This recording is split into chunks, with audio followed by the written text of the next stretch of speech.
Alright, so we've downloaded, installed, and updated Android Studio.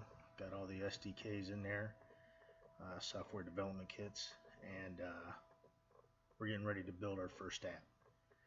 So we're going to start here, basically start a new Android project.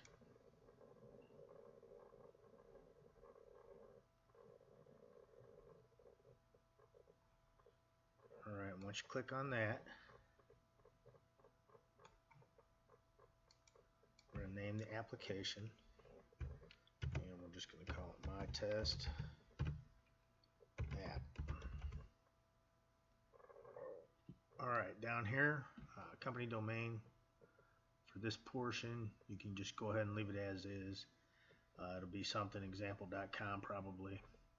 But eventually what you want to do is you want to get a domain name or something, because when you get ready to deploy your app in the Google Play Store or wherever, it has to have a unique name. And so this is going to give it that unique name.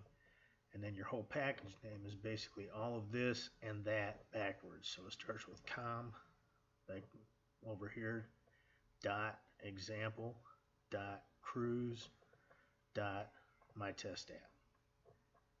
So, and they're all going to be named that way. So whatever you put in here and whatever you put in there, it's just going to be backwards here. And you will need that further down the road.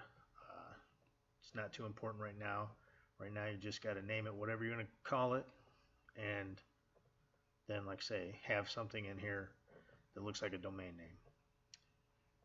Down here, project location, you can set that for wherever you want.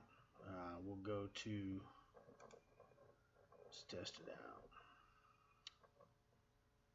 So click OK. So we're going to call it my test app. We'll leave it there. As you can see, it's in the users directory under my login, and then Android Studio projects, and then it'll be under whatever, it'll have a directory named whatever the application name is. Alright, here's where you can actually see, we're going to do phone and tablet. Of course, you could do for the Wear if you've seen that, or like the Google TVs and things like that, but we're not going to be messing with that. We're going to be doing phones and tablets only. As you can see, API 16, which is where we're at, Android 4.1 Jelly Bean. That's all we downloaded for. You can hit this drop down menu, go in, change it, go back farther if you want, and you can see it. You're going to hit about 95.2% of all devices. Like I say, that's usually about as far back as you need to go, but you can go back farther. And if you go back farther, let's say to Honeycomb, you can see you're at 97.4%. But we don't want that, we want Jelly Bean. Alright. Gonna click next. And next. Alright. Now, you got a lot of different things to choose from here. And what I have found is, through looking at different apps, most of them are either going to have something like a bottom navigation or a slide-in navigation. And the slide-in navigation is called a navigation drawer. Of course, this bottom navigation is bottom navigation. We're going to start with the bottom navigation. We're just going to do basically something simple to start, and then once we get that going and we want to develop a lot more stuff that I want to show you in the future, we'll do a navigation drawer, because you have more navigation choices. So right now we're just going to basically do a simple login app. Alright, so bottom navigation, click next. Leave the main activity as it is. You don't really have to worry about that. You can change the name. It won't really make that much of a difference, but we're going to be using something called fragments here in probably the next video. So right now we're just going to leave this as is, because we're not really going to mess with the actual main page too much. We're going to click finish.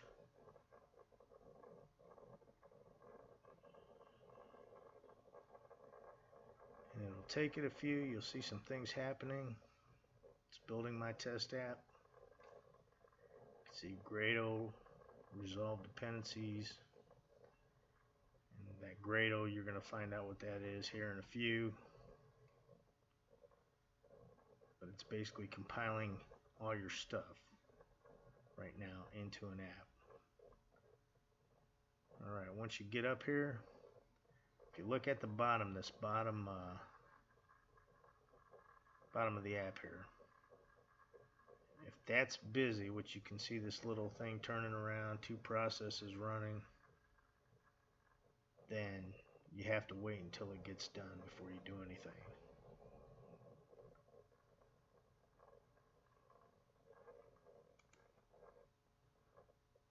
Okay, and then you'll start seeing things pop up. It's still running down here, Gradle build running. So you got to let that continue until it's done. The first time, and it takes a little bit, and some other times if you start adding libraries and it's got to compile them in, it'll take a little bit. So just wait on it to get done, and then we'll dive in and look at a couple things. Okay, you can see the Gradle build finished, but also up here it says Gradle files have changed since the last project sync, so it may be necessary for the IDs to work properly, so go ahead and click sync now.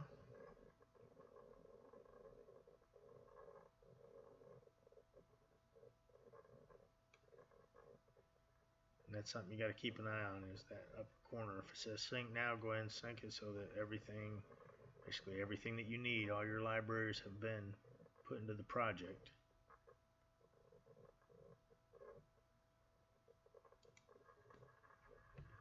Alright, once that's done, I mean right now you have a shell of an app, and we'll hook it up and we'll take a look at it here in a minute. But I want to point out a couple things.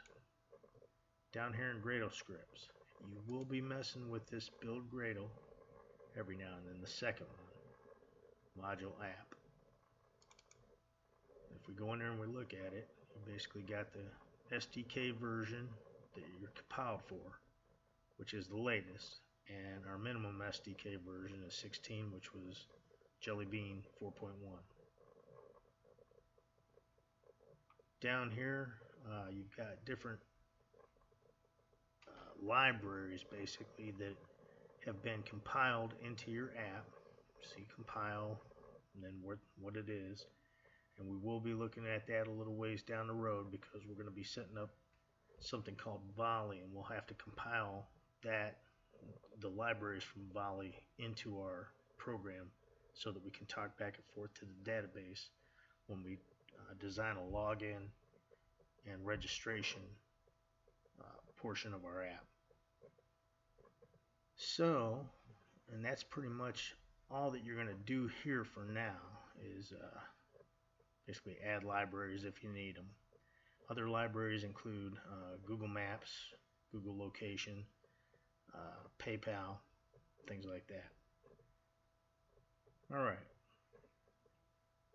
the manifest up here.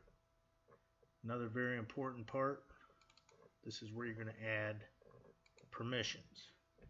And we're going to add one right now.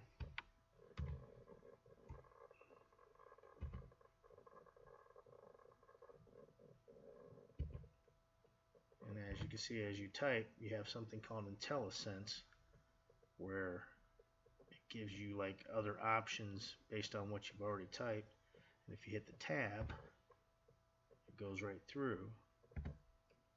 And then you hit a space, it gives you some more options.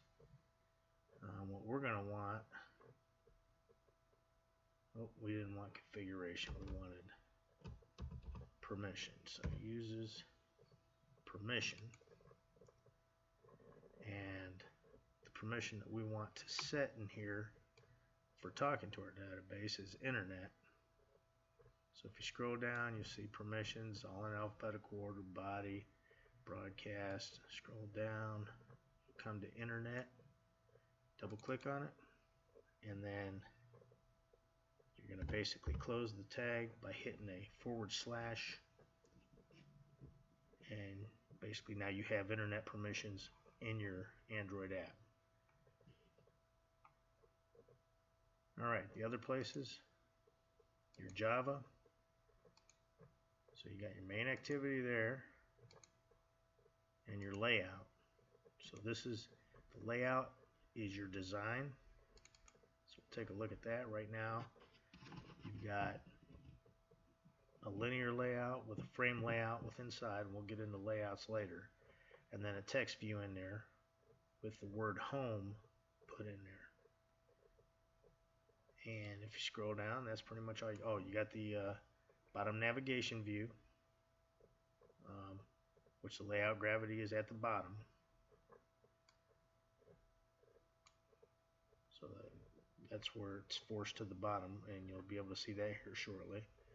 Then if you go into main activity, you'll see you've got a text view, and we've assigned that text view our ID message. So the ID message, and if you go back to that main, the text view ID is called message. And that's going to be very important here in a little bit. I mean, anything that you're going to want to control, like change the text in, get text from, buttons, because you got to be able to program buttons, you're going to call them by ID. So you're going to have to assign those things an ID. If it's just text and you're not going to need to click on it or change the text in it in any way, you do not need to assign that an ID. Alright, then you got your menu. So our navigation menu, we got 3 items. You can see here, the drawable, you got a house, looks like a little, I don't know, Windows sign or something. They got it as dashboard. And then a little bell that says notifications. And then, of course, the text that goes along with that, home, dashboard, and notifications. So now we're going to take a look at what it looks like in the app. So we're going to launch it. I'm going to put my phone up here. Hang on just a second.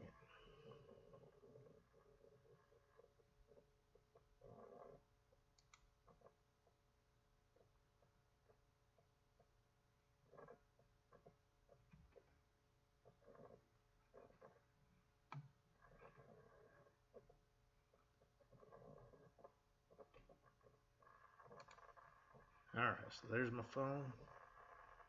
Go back over here. You can see my phone's in there. This is a Galaxy S6 Edge. We're going to go ahead and deploy to that. Pull the phone back up here so we can see it.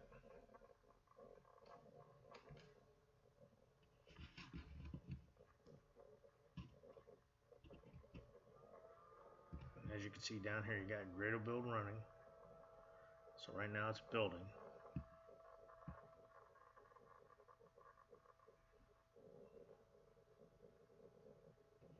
Sometimes the first time you launch it, it takes a little bit longer than the rest of the times, because it's pushing everything to your phone right now.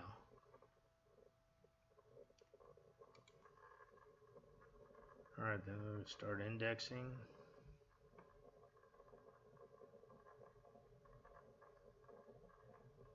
Installing APKs, if you get to that point, you're usually doing pretty good. It means it will launch. If something does go wrong, you'll get messages in this area right here, basically saying, giving you the reason that it didn't load for whatever reason. And usually, whatever files had the issues, you'll have red underlines under. So, let the phone go. Here we go. Alright, so here's my test app. So what's it do right now? It doesn't do a whole lot of anything. You got a home button down here at the bottom. You got dashboard button. You got notification button. If we hit on the dashboard button, changes the text up here to dashboard. If we hit on the notification button, changes the notification to notification. And if we hit back on the home button, changes it back to home. Now how does it do this? Pretty simple. If you go back over here to the main activity, remember you got navigation home, then you get them all IDs because we're clicking on them. Go back over to the main activity. It says, okay, in the bottom navigation view, on item selected listener. So once you click the item or select the item, it basically changes the text to home or dashboard or notifications, and that's the text message that's in your text view here. So even though it's home there, we've got some programming over here that actually changes it. So, and that's pretty much all there is to the app right now. We've got 3 buttons that just change text, and that's all they do. Now the one thing that we did have to do is we had to declare the text view in here and give it a name, and then we take that name, knowing that it's a text view now, we cast it to text view, and then we find basically the item by its ID, which is R, which is just the standard for doing this, .id, because we want the ID, and then .message. If you go over here to the activity, it's the text view that has an ID of message. So that's all we're affecting right now. So we'll let it go for right now. We'll come back in the next episode and take it a little bit farther, add some fragments, and we'll actually have fragments that we can change so that we've got a login and a registration fragment at a minimum. So we'll see you in the next video.